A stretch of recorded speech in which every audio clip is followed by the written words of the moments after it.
forgiveness. I remember the splash of my teardrops on the gray tiles while the band played a quiet chorus on repeat. I cried because of Anna and what I'd written about her in the bathroom. I cried because all my friends were intolerable in different ways. I cried because the apartment back home was so empty and silent all the time, and because I hated always being at the center of Mom's attention, and because I'd started to wish sometimes that Dad really did end up in hell, because didn't he deserve it? And then I thought about the fact that I was crying. It seemed like a good sign. It felt good to be moved. When I was 4, Dad took me up to Ohio to see his parents.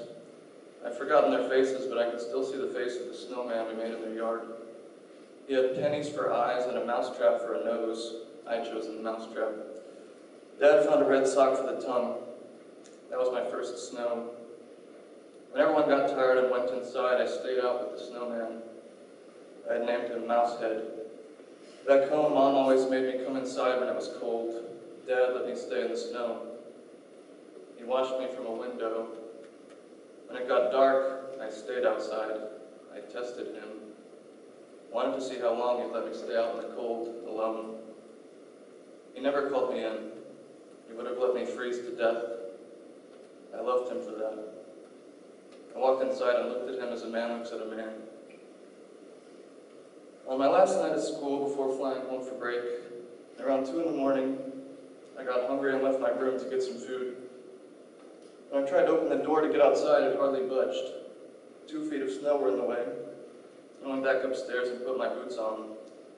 And I did manage to get the door open and step outside. My boots sank into the snow and made the only footprints I could see. The sky looked pink and bright. I guess the snow made everything look brighter. I didn't see anyone else outside. It felt like my own private snowstorm. The wind blew just enough to give a little slant to the snowfall. It blew into my eyes. Every step altered the landscape. Someone at some point would come and salt and shovel the paths, and there'd be no more footprints. On that night, though, in that snow, every step counted. I stuck out my tongue and gulped the flakes that fell to me. I had to lift my feet up as if marching. I heard a laugh and turned to see 5 or 6 students playing in the courtyard. They all looked like poets. I walked on alone. After a while, I slipped and let my body fall. I didn't try to get up. I let my head rest and watched the slant of the snowfall and the changing colors of a stoplight. Stop snow, slow down snow, go snow. I felt sure the world would make sense if I felt the need to make sense of it, but I didn't feel the need. Thank you.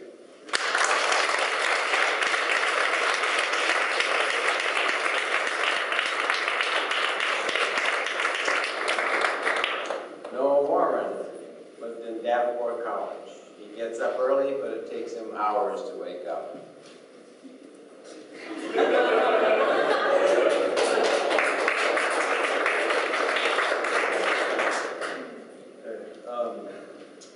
This is a poem called Bull Dancers. It's after the fresco in the Palace of Canossa. 1. Because we understood why and how and what the stakes were, how much honor was to be won, and how much of ourselves we were to surrender, we set out across the dry island, a journey of days. And each evening Ida flamed on the horizon, so we worshipped her.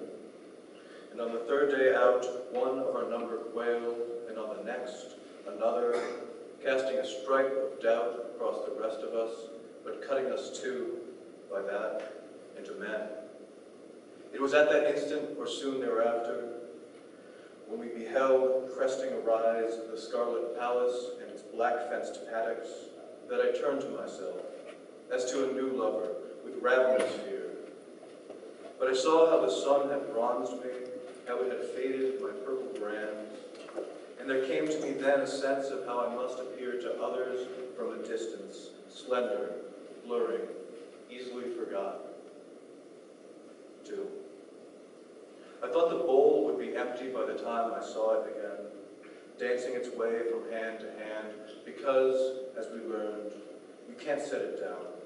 And so I forgot it. turning to a beautiful boy, talking to him and drawing him out until he began to speak about his ambition to love and still to succeed, to walk the halls freely, and to be recognized for his intelligence. He alluded in passing to the fate of those whose worth inhered in their physiques. Musicians entered. We had begun to brush each other's shoulders cautiously, making a show of conversing with those around us when the mad vessel found him. Black up to its lip once more with unmixed wine, he lifted it to his face and fixed me then in a gaze suddenly wilder, full of forests, as though he knew he would surface from the drink, changed completely, and that one night we would tear at each other until he bled, and I pinned him down and told him he loved me. 3. Bullock. No one else will do it for him. He remembers himself. The morning they shot bronze bolts through his ears and the tissue of his nose so that his own blood filled his mouth. The night before, when he was steered to the temple's black corral and, mindless, shuffled back and forth across the sand, puffing, then bellowing with all his force. I never found sleep that night, and as I was addicted to pity, I stretched out before the fence and let the cold enter me as I observed the bull bound around the thighs, genitals, and throat with coarse hemp hawsers, flanks quivering madly, his yellow eye rolling, the hide gouged raw. When above us both, the dark dissolved. 4.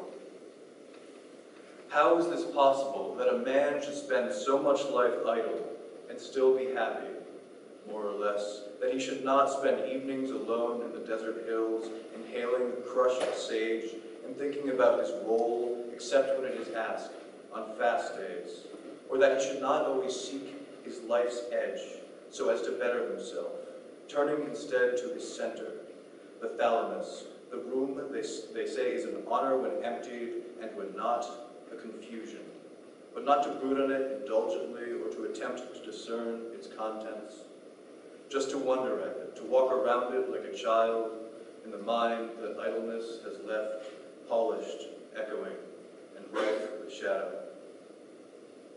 5. Understand the terror with which I take off my clothes and strap my penis to my thigh, the sadness. I have seen the perfect torso falter, the spine buckling and the wrists shattered, and an animal that circles endlessly. In the dust, the sun blinds you, implores you to be still. I don't know when I became a symbol of innocence, at what hour, and was I awake? Did I feel it walk over me like shame? Was it pleasurable? And I think about how it will be when this is finished, and the deaf mutes walk in on me, grinning with a black axe. I'll be sitting at prayer, and I'll bow forward, naked. Will it be like jumping? Thank you.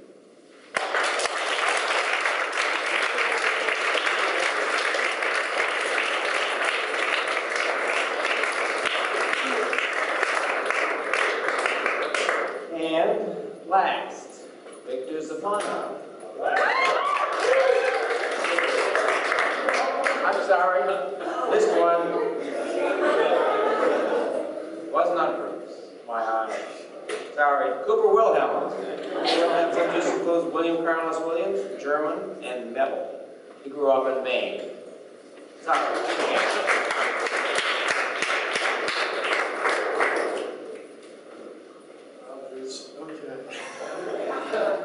I feel like I should thank what you're doing. My advisor who couldn't be here, and my parents who could, and even brought me this nifty flower. These are all really short. Alternative distinction. The window is small and straight.